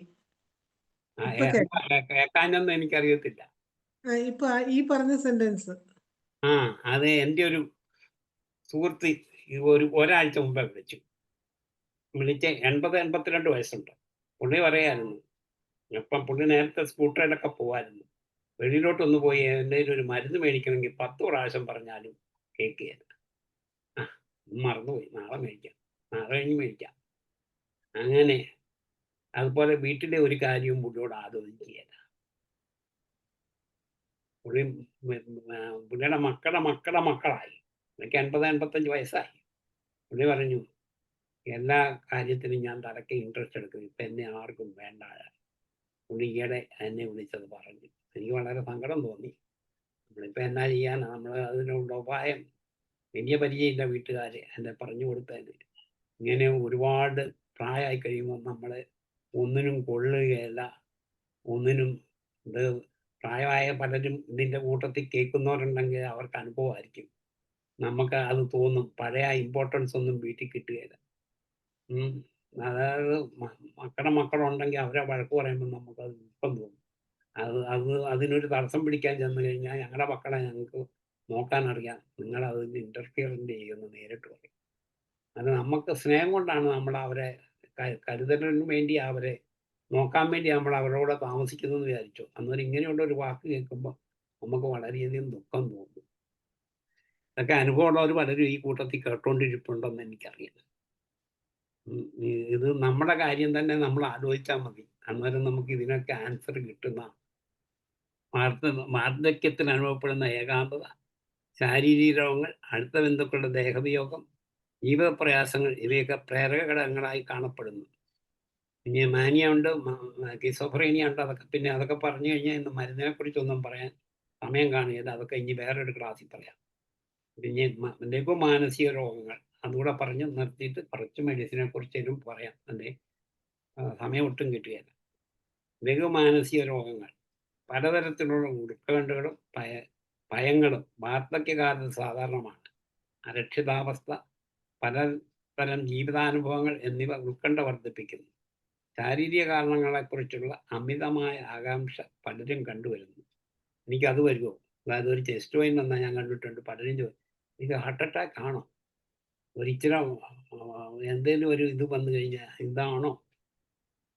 ഒരു പ്രാവശ്യം കൂടുതൽ മൂത്രം ഒഴിച്ചാൽ ഡയബറ്റീസ് ആണോ? ചിലപ്പോൾ ഒന്നും കാണുകയില്ല. എന്നാലും ഇപ്പോൾ അതെല്ലാം കണ്ടുപിടിക്കാനുള്ള വ്യവസ്ഥകളുണ്ട്. ആണ്ടിലൊരിക്കൽ മെഡിക്കൽ ചെക്കപ്പ് ചെയ്യുന്നത് നല്ലതാണ്. ഒരു 60 വയസ്സ് കഴിഞ്ഞ ഒരാണ്ടിൽ ഒരിക്കലെങ്കിലും ചെയ്യണം. അല്ലാത്തവരൊരു 3 മാസം 6 മാസം കൂടുമ്പം മെഡിക്കൽ ചെക്കപ്പ് ചെയ്യുന്നത് നല്ലതാണ്. പലവിധത്തിലുള്ള ശാരീരിക രോഗങ്ങളുണ്ടെന്നുള്ള തോന്നൽ, അതായത് ഹൈപ്പോകോൺഡ്രിയാസിസ്, ക്ഷയിച്ചു വരുന്ന ശാരീരിക ക്ഷമത, നിഷ്ക്രിയത്വം, വാർദ്ധക്യസഹജമായ രോഗങ്ങൾ ഇവയൊക്കെ ഉത്കണ്ഠയും വിഷാദവും വർദ്ധിപ്പിക്കുന്നു. Obsessive compulsive disorder, phobia, conversion disorder, വ്യക്തിത്വ വൈകല്യങ്ങൾ, മദ്യപാനാസക്തി തുടങ്ങിയ മാനസാരോഗ്യ പ്രശ്നങ്ങളൊക്കെ വൃദ്ധരിലും കാണപ്പെടുന്നു. ശാരീരിക മാനസാരോഗ്യ പ്രശ്നങ്ങൾ ഇന്ന് പൊതുവെ അവഗണിക്കപ്പെട്ടിരിക്കുകയാണ്. വർദ്ധിച്ചു വരുന്ന വൃദ്ധജനസംഖ്യയും ഇപ്പം പണ്ടൊക്കെ എന്ന് പറഞ്ഞു കഴിഞ്ഞാൽ ആവറേജ് 60 ആണെങ്കിൽ ഇപ്പം 70, ഇപ്പം 75 വരെ ആയി. അപ്പം അതിനി 80, 85 ഒക്കെ. പണ്ടൊക്കെ എല്ലാവരും നേരത്തെ തന്നെ 60 വയസ്സ് കഴിഞ്ഞാൽ വയസ്സനായി. ഇപ്പം പ്രത്യേകിച്ച് വെളി കൺട്രീസിലൊക്കെ 4-ാമത്തെ 5-ാമത്തെ ഒക്കെ കല്യാണം 70, 80 ഒക്കെ വയസ്സ് കഴിഞ്ഞ. വേറെ ഒന്നിനുമല്ല, ഒരു കൂട്ടിന് വേണ്ടി മാത്രം. നമ്മുടെ അവിടെ അങ്ങനെയൊന്നുമില്ല. ഒറ്റപ്പെട്ടു പോയുള്ളൂ. ഒരാൾ മരിച്ചു കഴിഞ്ഞാൽ മറ്റേ ആൾ ഒറ്റപ്പെട്ടത് തന്നെ. അപൂർവം ചില ആൾക്കാർ മാത്രമേ വീണ്ടും കല്യാണം കഴിക്കുകയും വീണ്ടും ഹാപ്പിയായിട്ട് ജീവിക്കുകയും ചെയ്യുന്നുള്ളൂ. എല്ലാവരും വാർദ്ധക്യമെന്ന ജീവിതാവസ്ഥയിലേക്കാണ് നടന്നു നീങ്ങുന്നത്. എന്നുകൊണ്ട് ഒരിക്കലും വാർദ്ധക്യം അവഗണിക്കപ്പെടരുത്. ഇന്ന് ഞാൻ നാളെ നീ എന്ന്, ഇന്ന് നീ നാളെ ഞാൻ എന്ന ഈ ക്രിസ്ത്യാനികളുടെ യുദ്ധത്തിൽ എഴുതിയിട്ടുണ്ട്. ഈ ശവപ്പെട്ടിയല്ല മഞ്ചത്തേൽ എവിടെ എഴുതിയിരിക്കുന്നേ? മഞ്ചത്തേല്. മഞ്ചത്തേൽ എഴുതിയിട്ടുണ്ട് എന്ന് പറഞ്ഞുകൊണ്ട് ഇന്ന് നിങ്ങൾ എല്ലാവരും വൃദ്ധരാണെങ്കിൽ നിങ്ങളും നാളെ വൃദ്ധരും ആകാൻ സാധ്യതയുണ്ട്. ഈ കഷ്ടപ്പാടിലോട്ടൊക്കെ വരാൻ സാധ്യതയുണ്ട്. അതുകൊണ്ട് വീട്ടിൽ പ്രായമുള്ളവരെ ആരെങ്കിലും ഉണ്ടെങ്കിൽ അവരെ വേണ്ടിയ സൗകര്യങ്ങളൊക്കെ ചെയ്യുക, അവരെ സ്നേഹിക്കുക, സ്നേഹിക്കപ്പെടുക, ഇതെല്ലാം അത്യാവശ്യമാണ്. അവർക്ക് വേണ്ടിയ സൗകര്യങ്ങളൊക്കെ ചെയ്യുക. അതുപോലെ വേറെ ചില, അധികം സമയമില്ല എന്നാലും, ദിവസം ആഹാര വിചാരങ്ങളിൽ മാറ്റങ്ങൾ സൃഷ്ടിക്കുക. അതായത് ആഹാരം നല്ല പോഷകാഹാരങ്ങൾ കഴിക്കുക, വ്യായാമങ്ങൾ ചെയ്യുക. ഇപ്പം കാൽസ്യം ഡെഫിഷ്യൻസി, വിറ്റമിൻ ഡെഫിഷ്യൻസി ഒക്കെ ഉണ്ടെങ്കിൽ അത് കുറവ് കണ്ടുപിടിച്ചിട്ട് ടെസ്റ്റ് ചെയ്തിട്ട് അതിന് വേണ്ടി ഇത് കഴിക്കുക. പിന്നെ വ്യായാമങ്ങൾ നമ്മുടെ ശരീരത്തിന് ഏറ്റവും അത്യാവശ്യമുള്ള കാര്യം. അതുപോലെ വെളുപ്പിനെ എഴുന്നേക്കാൻ പറ്റിയെങ്കിൽ വെളുപ്പിനെ എഴുന്നേക്കുക, ഒരു ബ്രഹ്മമുഹൂർത്തത്തിൽ എഴുന്നേക്കുക. അതുപോലെ കിടക്കുന്നത് നേരത്തെ ആഹാരം ഒരുപാട് താമസിക്കാതെ കഴിക്കുക, കഴിക്കുന്ന ആഹാരം ദഹിക്കുക, അത് എല്ലാം മിതത്വം പാലിക്കുക. അതുപോലെ തന്നെ മനസ്സ് ശുദ്ധമായിട്ടിരിക്കുക, വേറെ ആർക്കും ഭാര്യയോ ദുഷ്ടമൊന്നും മനസ്സിൽ വിചാരിക്കാതിരിക്കുക. പിന്നെ അങ്ങനെ കുറേ എക്സർസൈസുകളൊക്കെ ഉണ്ട്. അതുപോലെ ദിവസവും കുറച്ച് സമയം ധ്യാനിക്കുക. ഇതൊക്കെ പറയാൻ എളുപ്പമാണെങ്കിലും ദൈനംദിന ജീവിതത്തിൽ സ്ഥിരത്തിൽ ചിട്ടയായിട്ട് ചെയ്യാനായിട്ട് പ്രയാസമാണ്. അതുപോലെ തന്നെ എപ്പോഴും നമ്മൾ ദൈവത്തിൽ വിശ്വാസമുള്ളവർ പ്രാർത്ഥനയ്ക്കും ഇതിനൊക്കെ സമയം കണ്ടെത്തുക, കുറച്ച് സമയമെങ്കിലും. ഇതൊക്കെ വളരെയധികം പ്രയോജനം ചെയ്യും. അതുപോലെ വ്യായാമമാണെങ്കിൽ ഈ ചെയ്യാവുന്ന അതികഠിനമായ വ്യായാമങ്ങൾ പ്രായമായ ചെയ്യാൻ പാടില്ല. അതുപോലെ യോഗ പോലെയുള്ള കാര്യങ്ങൾ ചെയ്യാം. അതുപോലെ പല പല പരിപാടികളുണ്ട്. അങ്ങനെ അതിനെക്കുറിച്ചൊക്കെ പോയി അറിഞ്ഞു കഴിഞ്ഞാൽ ഒട്ടും മെഡിസിനെ കുറിച്ച് പറയാൻ സമയമില്ലാത്തത് കൊണ്ട് തൽക്കാലം നിർത്തുക. ഇനി അടുത്ത ഒരു ക്ലാസ് എന്തെങ്കിലും എടുക്കുമ്പോൾ സമയമുള്ളപ്പം ബാക്കി പറയാം. ഈ മെഡിസിൻ്റെ കാര്യത്തിലോട്ട്, വാർദ്ധക്യത്തിലുള്ള ഇത്രയും പറഞ്ഞ കാര്യങ്ങളിലുള്ള ചില മെഡിസിനെ കുറിച്ചുകൂടെ പറയാം. ഇനി എത്ര മിനിറ്റ് ഉണ്ട്? 11. 11 മിനിറ്റ് ഉണ്ട്. 11 മിനിറ്റ് കൊണ്ട് വീടെന്ന് പറയാം. പിന്നെ വേറെ ഉള്ള സമയം കൊണ്ട് വേറെ പറയാം.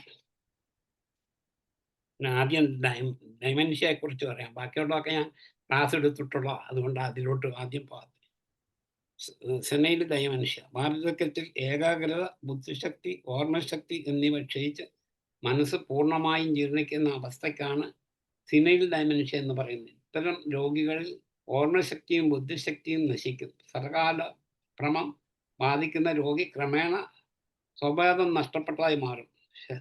അതിനുള്ള മെഡിസിൻ ഒന്ന്, ഞാൻ ഒരാൾക്ക് ഈ ബെറൈറ്റ കാർഡ് കൊടുത്തിട്ടുണ്ട്. അയാൾക്ക് ഈ ഞാൻ പറഞ്ഞില്ല സംശയരോഗം, സസ്പീഷ്യസ്നെസ്, അത് ബെറൈറ്റ കാർഡ് കൊടുത്തു. അതിൻ്റെ പ്രധാനപ്പെട്ട ലക്ഷണങ്ങൾ: ശരീരത്തിലെ എല്ലാ അവയവങ്ങളുടെയും പ്രവർത്തനങ്ങൾ ക്ഷയിച്ചു വരുന്നു, വർദ്ധിച്ച ക്ഷീണം, വാലചാപല്യം പ്രകടിപ്പിക്കുന്നു, രക്തക്കുഴലിലൂടെ ഉൾവശം കട്ടികൂടി വരുന്നു, തണുപ്പ് സഹിക്കാൻ കഴിയുന്നില്ല.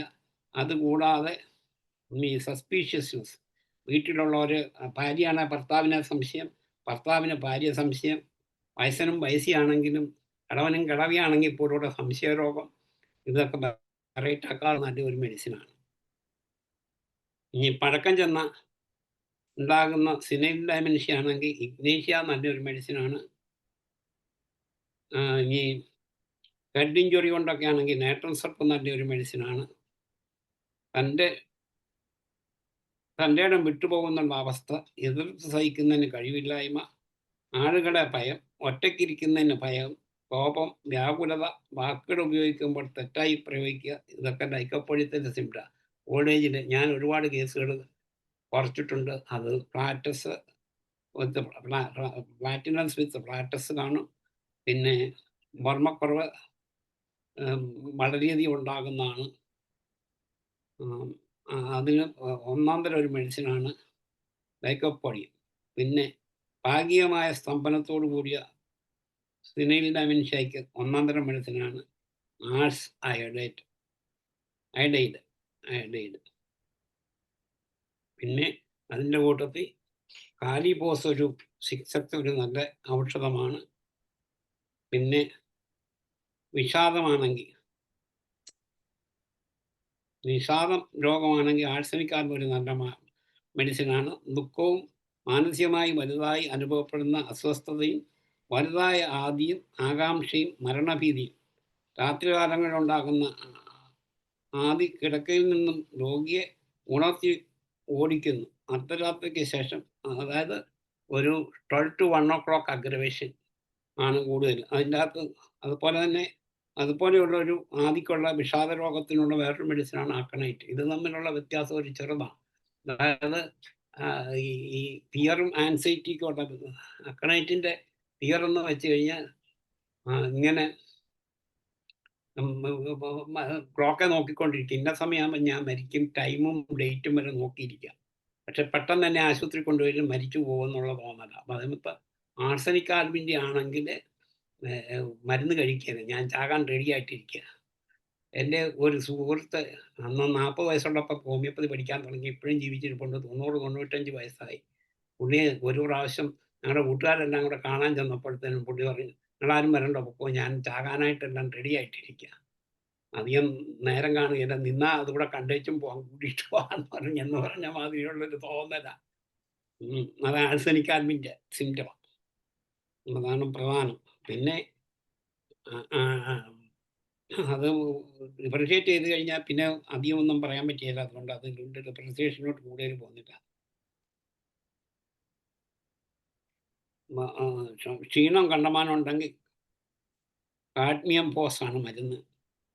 കാരണമില്ലാതെ വളരെ പെട്ടെന്ന് കരയുകയും കരച്ചിൽ കൂടാതെ രോഗവിവരം പറയുന്നതിന് സാധിക്കുന്നില്ല, അതറിയാവുന്ന പൾസാറ്റോയാണ് മരുന്ന്. പിന്നെ ഓൾഡ് ഏജിൽ കൊടുക്കാവുന്ന അമിതമായ ലൈംഗികത ആസക്തി കാരണം ഉണ്ടാകുന്ന അകാല വാർദ്ധക്യമാണെങ്കിൽ ആഗ്നസ് കാസ്ട്രസ് ഒന്നാം തരം ഒരു മരുന്നാണ്. പിന്നെ സാധാരണ ശരീരതാപത്തിൽ ന്യൂനത, അകാല വാർദ്ധക്യവും വർദ്ധിച്ച ക്ഷീണവും, എല്ലാ പ്രവർത്തനങ്ങളിലും മന്ദത, ദിവസങ്ങളോളം നീണ്ടു നിൽക്കുന്ന മലബന്ധം, കോൺസ്റ്റിപ്പേഷനും ഒക്കെ ഉണ്ടെങ്കിൽ അലൂമിനായ മെഡിസിൻ. പിന്നെ എല്ലാ തരത്തിലുള്ള ഓൾഡ് ഏജ് കംപ്ലൈൻറ്റും കൊടുക്കാവുന്ന വേറൊരു മെഡിസിനാണ് അംബ്രേഗ്രേഷ്യ.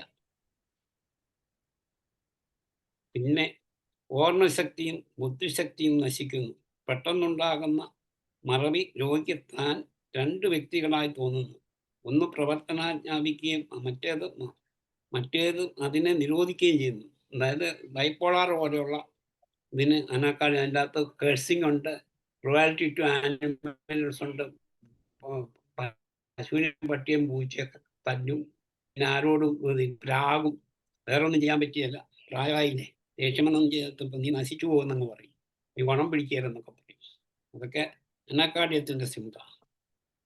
വാർദ്ധക്യത്തിൽ ശരീരത്തിലെ എല്ലാ അവയവങ്ങളെയും പ്രവർത്തനങ്ങൾ ക്ഷയിച്ചു വരുമ്പോൾ ഉണ്ടാകുന്ന ഔഷധം. അണ്ഡകോശങ്ങൾ, പ്രോസ്റ്റേറ്റ് തുടങ്ങിയവയിൽ വീക്കം കാണുന്ന, ഭാരചാപല്യമുള്ള വയസ്സന്മാർ, മദ്വിച്ച മറവി, ബെറൈറ്റ കാർഡ്, ഞാൻ മുമ്പേ പറഞ്ഞതാ ഒരു കേസ്. ഒത്തിരി ഉണ്ട്, ഇങ്ങനെ പറയുകയാണെങ്കിൽ ഒരുപാടുണ്ട്. പക്ഷേ പണിയമ്മക്ക് വേറെ, നടക്കുവാൻ വിഷമം, നടക്കുവാൻ ഇപ്പോൾ വിറയ്ക്കുന്നു, മഴക്കമില്ലാത്ത വേദനയോട് കൂടിയതുമായ കാലുകൾ, മൂത്രം ഒഴിക്കുവാൻ പ്രയാസം, പെട്ടെന്നുള്ള മറവി, പോണമെന്ന് തോന്നും, പക്ഷെ പോയിരുന്നാൽ മൂത്രം പോവുകയില്ല. ലൈക്കോപ്പോഡിയം പറഞ്ഞു കഴിഞ്ഞാൽ പിന്നെ വാർദ്ധക്യകാലത്ത് നടക്കാവുന്ന ഒരു പ്രത്യേക ഔഷധമാണ്. വിഷമതകൾ ഇല്ലാതാക്കാൻ ഒരു പ്രത്യേക ഔഷധമുണ്ട്. മലാശയ സംബന്ധമായും കാണുന്ന രോഗങ്ങൾക്ക് തയോസ്യാമിനും ഒരു നല്ല ഔഷധമാണ്. അപ്പം ഞാൻ നോക്കിയിട്ട് ഇനി 4 മിനിറ്റേ ഉള്ളൂ. ഇനി ആർക്കെങ്കിലും എന്തെങ്കിലും ചോദിക്കാനോ പറയാനോ ആഡ് ചെയ്യാനോ ഉണ്ടെങ്കിൽ ചെയ്യാം. പിന്നെ ഉണ്ട് പല പല കാര്യങ്ങൾ പറയാനുണ്ട്. അത് ഇനി വേറൊരു എന്തെങ്കിലും പറയുമ്പോൾ കൂട്ടത്തിൽ പറയാമെന്ന് വിചാരിക്കുന്നു. പ്രത്യേകിച്ച് ശ്രദ്ധിക്കേണ്ടത് ബീറ്റകളും അപകടങ്ങൾ അത് അറിയാം. ആർസനിക് ഉണ്ട്, സിൻബൈറ്റ് ഉണ്ട്, എല്ലാവർക്കും അറിയാവുന്നതുകൊണ്ട് റേട്രമാഡുണ്ട്, കലണ്ടല ഉണ്ട്, കൈപ്പറിക്ക ഉണ്ട്, നാട്രൻ സർപ്പ്. പിന്നെ ഒരു ടോണിക്കായിട്ട് നടക്കുന്ന വാർദ്ധക്യത്തിൽ ശക്തി വീണ്ടെടുക്കാൻ ഉണ്ടാകുന്ന ഒരു ഔഷധം അർട്ടിക്ക യൂറൻസ് മദർ ടിഞ്ചർ കൊടുക്കാം. വാർദ്ധക്യത്തെ തടയാനായിട്ട് പ്രിവെൻറ്റ് ചെയ്യാൻ കൊടുക്കാവുന്ന ഒരു മരുന്നാണ് തയോസ്യാമിനും. പിന്നെ അർട്ടിക്ക യൂറൻസ് എന്തിനാ പറഞ്ഞത് സാറേ? അർട്ടിക്ക യൂറൻസ്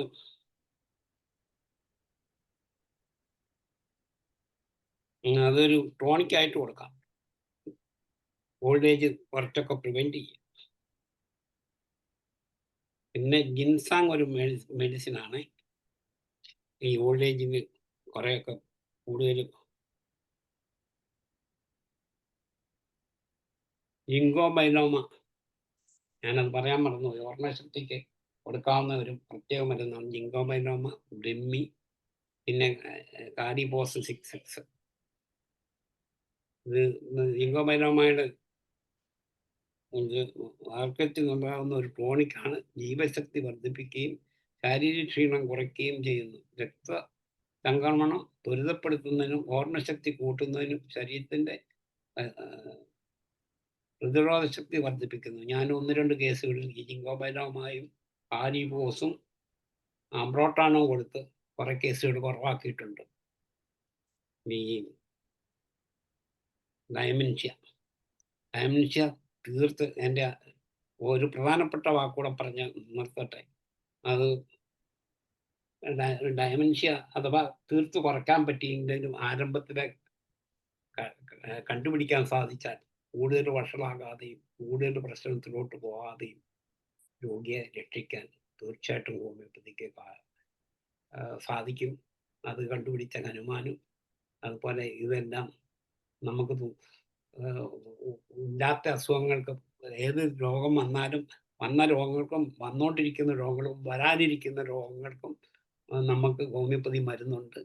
അത് കണ്ടുപിടിച്ച ഹനുമാനും അതുപോലെ നമ്മുടെ എല്ലാ ഗുരുക്കന്മാർക്കും ഇതിനുവേണ്ടി സഹകരിച്ച എല്ലാവർക്കും അവരെല്ലാം മനസ്സിൽ ധ്യാനിച്ചുകൊണ്ടും അവർക്കെല്ലാം ഒരു നന്ദി പ്രകാശിപ്പിച്ചുകൊണ്ടും ഇതുവരെ എന്നെ കേട്ടുകൊണ്ടിരുന്ന എത്ര പേരുണ്ട്? 29 പേരുണ്ട്. ആ 29 പേർക്കും പ്രത്യേകിച്ച് മറിയാമ്മ ജോൺ ഡോക്ടർക്കും അതുപോലെ ഇതിന് എനിക്ക് എപ്പോഴും എന്നെ വിളിക്കുന്ന ഡോക്ടർ ധനേശിനും, ചിലപ്പോൾ ഡോക്ടർ ധനേശിന് സമയമുള്ളപ്പോഴായിരിക്കും. അയാൾ എന്നും ഇതുപോലെ 2-3 പേരെ കണ്ടുപിടിക്കണ്ടേ. അതൊരു വലിയ പ്രശ്നം തന്നെയാണ്. നമുക്ക് മോഡറേറ്റർമാർക്കറിയാം എന്നും ഈ സമയത്ത് തീരുവോടെ ഇരിക്കണം. നല്ലതാണേലും കൊള്ളാം, അടുക്കാണേലും കൊള്ളാം. തീരുന്നിടം വരെ ഇങ്ങനെ കുത്തിപ്പിടിച്ചിരിക്കണ്ടേ, ഒരു വലിയ പരിപാടിയാണ്. ഇനി 1 മിനിറ്റേ ബാക്കിയുള്ളൂ. ഇനി ആർക്കെങ്കിലും എന്തെങ്കിലും പറയാനുണ്ടെങ്കിൽ പറയാം. എല്ലാവർക്കും ഹൃദയം നിറഞ്ഞ നന്ദി, നമസ്കാരം. Thank you 100. Okay, bye bye. നന്ദി സാറേ. വാർദ്ധക്യവും മാനസികാരോഗ്യവും ഹോമിയോപ്പതിയിൽ എന്ന വിഷയത്തിൽ സാറ് നല്ലൊരു ക്ലാസ്സാണ് ഇന്ന് എടുത്തത്. ഈ ക്ലാസ്സിൽ എന്തെങ്കിലും അഭിപ്രായം പറയാനോ സംശയങ്ങളോ ചോദിക്കാൻ ഇനി നമുക്ക് 1 മിനിറ്റാണ്, 1 മിനിറ്റ് തന്നെ ഇല്ല. എന്തെങ്കിലും ചോദിക്കാനുണ്ടെങ്കിൽ ഹാൻഡ് റൈസ് ചെയ്യുക.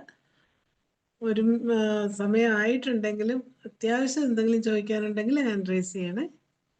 ഹാൻഡ് റൈസ് ചെയ്തിട്ടുണ്ടല്ലോ. ഡോക്ടർ ജയചന്ദ്രൻ എന്നെ കിടന്നോ? കൈപൊക്കിയത് മുഖം കാണുന്നില്ലല്ലോ. അല്ല, ഇന്ന് ക്യാമറ അൺമ്യൂട്ട് ചെയ്യാൻ പറ്റിയില്ല. ക്യാമറ അൺമ്യൂട്ട് ചെയ്യാൻ പറ്റിയില്ല. ഇപ്പൊ അവര് ശരിയാക്കി തന്നു, നോക്കട്ടെ. ആ അല്ല ക്യാമറ കുഴപ്പമില്ല, പറഞ്ഞോ, നമുക്കറിയാവല്ലോ, ആ ആ നമ്മുടെ ആ, മനസ്സിലുണ്ട് ആ. മുഖവും ആ ഇതെല്ലാം. അല്ല സാറേ, ഞാന് ഈ ഓർമ്മക്കുറവിന്റെ ആരംഭം വരുമ്പോ പലരും വന്ന് എൻ്റെ അടുത്ത് ചോദിക്കാറുണ്ട്, ഓർമ്മക്കുറവ് ഇപ്പൊ കുറെ നാളായിട്ട് അച്ഛനുണ്ട് അല്ലെങ്കിൽ അമ്മമ്മയ്ക്കുണ്ടെന്നൊക്കെ പറയും. അപ്പൊ ഞാൻ ബ്രഹ്മി ടിഞ്ചർ കൊടുക്കാറുണ്ട്. ബ്രഹ്മി ടിഞ്ചർ കണ്ടിന്യൂസ് ആയിട്ട് കൊടുക്കുമ്പോഴത്തേക്ക് കൂടുതൽ ഓർമ്മക്കുറവ് വരാതെയും ഓർമ്മക്കുറവ് കുറെ മാറിയതായിട്ടും എനിക്ക് അനുഭവം ഉണ്ടായിരുന്നു. പിന്നെ ഞാൻ അതുപോലെ തന്നെ സാറ് പറ പറ പറ ഈ എന്നിട്ട് പറ. ചില അപ്പൂപ്പന്മാര് ഞാൻ ഒന്ന് മുറ്റത്തോട്ട് ഇരിക്കട്ടെ എന്നും പറഞ്ഞ് ഇരുന്നിട്ട് ഇറങ്ങി അങ്ങ് നടക്കും, റോഡ് അങ്ങ് നടക്കും. കുറേ ദൂരം അങ്ങ് ചെല്ലുമ്പോൾ വെയിലുറയ്ക്കും. വെയിലുറയ്ക്കുമ്പോൾ അയ്യോ ഞാൻ എങ്ങോട്ട് പോണ് എന്നും പറഞ്ഞ് ആരെങ്കിലും പറഞ്ഞ് എന്നെ വീടൊന്ന് കാണിക്കാടെ എന്നും പറഞ്ഞ് തിരിച്ചു വരും. അങ്ങനെ ഒന്ന് രണ്ട് കേസിനെ പറ്റി എൻ്റെ അടുത്ത് അതിന് എന്ത് മരുന്നാണ് സാറേ നല്ലത്? മരുന്നിനെക്കാട്ടി കൂടുതൽ ശ്രദ്ധിക്കേണ്ടത് അവരുടെ കയ്യേല് ഒരു ടാഗ് കെട്ടി വിടുക, അതിൻ്റെ പോക്കറ്റിൽ ഒരു ഐഡന്റിറ്റി കാർഡ് വിടുക, വീടും അഡ്രസ്സും ഒക്കെ കൊണ്ട്. അന്നേരം ആരെങ്കിലും കണ്ടു കഴിയുമ്പം അവർ ഇന്ന ആളാണെന്ന് മനസ്സിലാക്കി വീട്ടിൽ കൊണ്ടുവിടാൻ അന്നേരം സഹായിക്കും. പിന്നെ അങ്ങനെയുള്ളതിൽ എനിക്ക് കൂടുതൽ റിസൾട്ട് കിട്ടിയിരിക്കുന്ന ഹയോസ്യാമസാണ്. പിന്നെ അയ്യോ പിന്നെ ഈ ഹോമിയോപ്പതി ഡോക്ടർമാർക്ക് തന്നെ പല ഹോമിയോപ്പതി ഡോക്ടർമാർക്കും മറവിക്കുള്ള മരുന്ന് അറിയാമെങ്കിലും അത് കഴിക്കാൻ മറന്നു പോകും. അതിനുള്ള മരുന്ന് ഡോക്ടർ എന്ന് പറഞ്ഞു.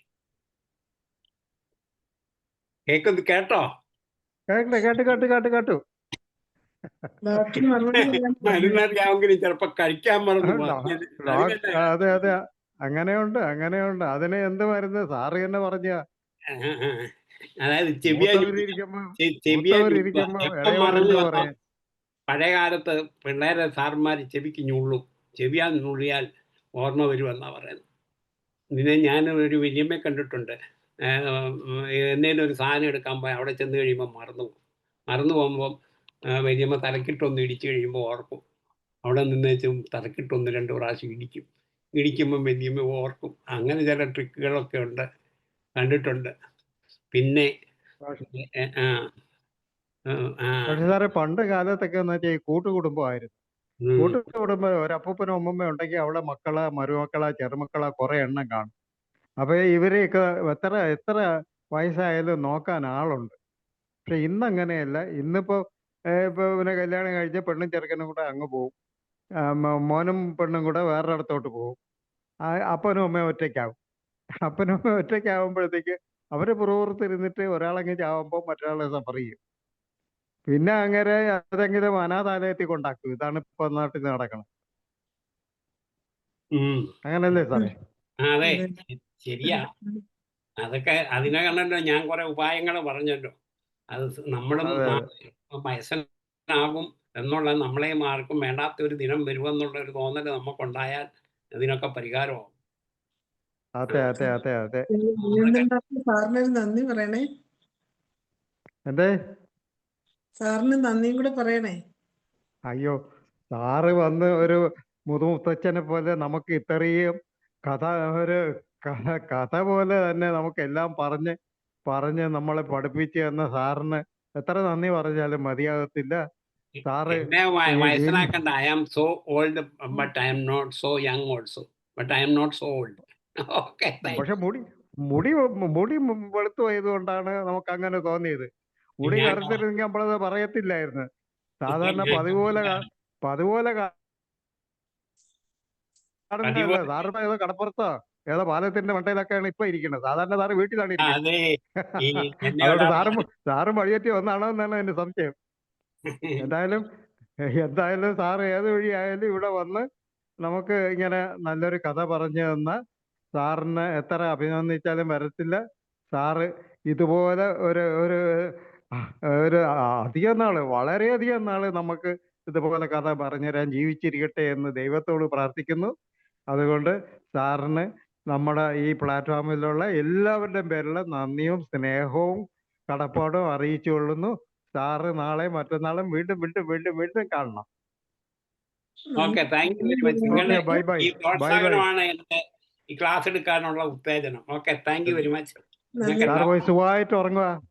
സുഖമായിട്ട് ഉറങ്ങുക. ഓക്കെ. ഇനി ആരാണ് ഹാൻഡ് റൈസ് ചെയ്ത്? അല്ല സാർ നേരത്തെ അല്ലേ?